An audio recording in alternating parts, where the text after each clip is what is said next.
In early 2000 mister Warren Buffett ने एक बहुत ही बड़ा इन्वेस्टमेंट किया था इन अ टेक कंपनी कॉल्ड वर्ल्डकॉम। लेकिन उनके इन्वेस्टमेंट करने के कुछ दिन बाद ही एक बहुत बड़ा अकाउंटिंग स्कैंडल हुआ वर्ल्डकॉम कंपनी में, और कंपनी का स्टॉक प्राइस बहुत जल्दी गिरने लगा। मिस्टर बफे को उसमें लॉस की सामना करनी पड़ी। ये मिस्टर बफे की बहुत ही बड़ी एक डिफीट थी, लेकिन उन्होंने सबके सामने ये एक्सेप्ट किया और वो गलती से सीखे। उन्होंने ये एक्सपीरियंस को यूज किया अपने स्ट्रेटेजी को रिफाइन करने में, और वो और भी ज्यादा सक्सेसफुल इन्वेस्टर बने इन अ लॉन्ग रन। तो हम देख सकते हैं कि इवन वॉरेन बफे, जो वर्ल्ड की मोस्ट सक्सेसफुल इन्वेस्टर में से जाने जाते हैं, उनको भी कभी ना कभी लॉस का सामना करना पड़ा। लेकिन उन्होंने क्या किया, उन्होंने यहाँ पे स्टॉप नहीं किया। उन्होंने वो एक्सपीरियंस को यूज किया और भी बेटर इन्वेस्टर बनने के लिए। तो हम जितना भी कैलकुलेट करके एंट्री ले, हमसे भी कभी ना कभी ऐसी मिस्टेक होने वाली है। लेकिन हमारा रिस्क लेवल और पोजीशन साइजिंग ऐसी होना चाहिए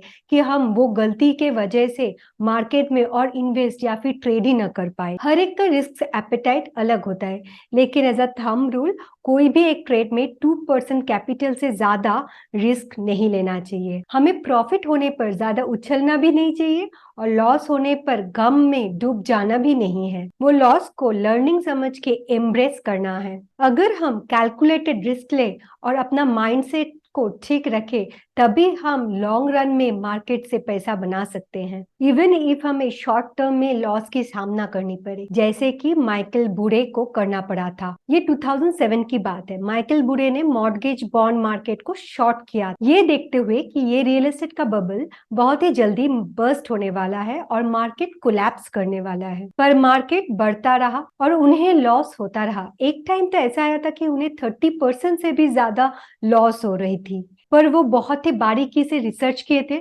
और उन्हें कन्विक्शन थी कि मार्केट फाइनली कोलैप्स ही होने वाला है। और फिर 2008 को सब प्राइम मॉर्गेज क्राइसिस आया और मार्केट फेल हेवीली। माइकल बुरे ने तब 400% से भी ज्यादा प्रॉफिट किया। तो फिर माइकल बुरे को हालांकि शॉर्ट टर्म में लॉस की सामना करनी पड़ी, लेकिन वो लॉन्ग रन में प्रॉफिटेबल रहे। मार्केट में हमेशा एंट्री पॉइंट करेक्ट नहीं होगा, लेकिन हमारा अगर रिसर्च सही रहे, हमारा अगर कन्विक्शन रहे कि मार्केट हमारे डायरेक्शन में जाने वाला है और हमारा risk level, position sizing correct रहे, तो फिर हम गलत एंट्री वाला ट्रेड को भी सही कर सकते हैं। लेकिन ये बिगिनर्स के लिए नहीं है, ये एक्सपीरियंस ट्रेडर के लिए है, जो मार्केट की वोलेटिलिटी को समझते हैं और उसे हैंडल भी कर सकते हैं। सेम मेरे साथ भी हुआ था। इसी मंथ में मैंने एम्फोसिस में एक ट्रेड लिया। तो चलिए दिखाती हूँ मैंने कहाँ पे ट्रेड लिया और क्या मेरा पोजीशन था। इसमें हमने यहाँ पे एंट्री लिया था, ये रेड कैंडल में, और हमारा प्रीवोट हाई पे स्टॉप लॉस था। लेकिन मार्केट हमारा एंट्री पॉइंट के बाद ही ऊपर चला गया उसके बाद, और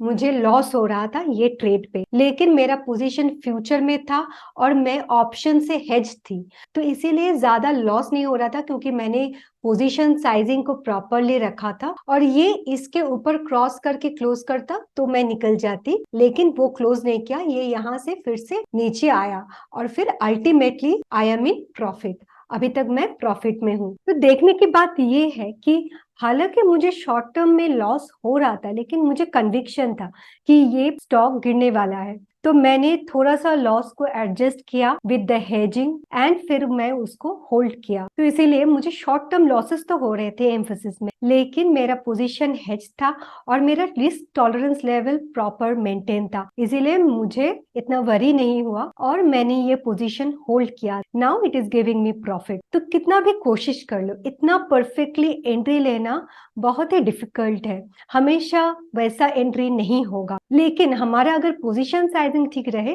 तो हम वो मैनेज कर सकते हैं। सब तो सिर्फ स्ट्रैटेजी की बात करते हैं, जो 20% लर्निंग है एंड इजी भी है, लेकिन वो 80% जिसमें एक ट्रेड सक्सेसफुल होगा या फिर नहीं होगा डिपेंड करता है, वो है साइकोलॉजी, जिसमें आता है risk management, position sizing, correct mindset. तो फिर हमारा अगर 80% ठीक रहे तो हम कोई भी एक गुड स्ट्रैटेजी लेके ट्रेड करेंगे तो वो प्रॉफिट में रहेगा। ये हमारा एक कोशिश था to give a dose of psychology. तो आपको अगर ये वीडियो पसंद आए तो लाइक शेयर एंड कमेंट जरूर कीजिए ताकि हम फ्यूचर में भी ऐसा वीडियो लाए और वो 80% जिसकी कोई बात नहीं करती वो आपसे शेयर कर पाए। Happy trading, bye bye.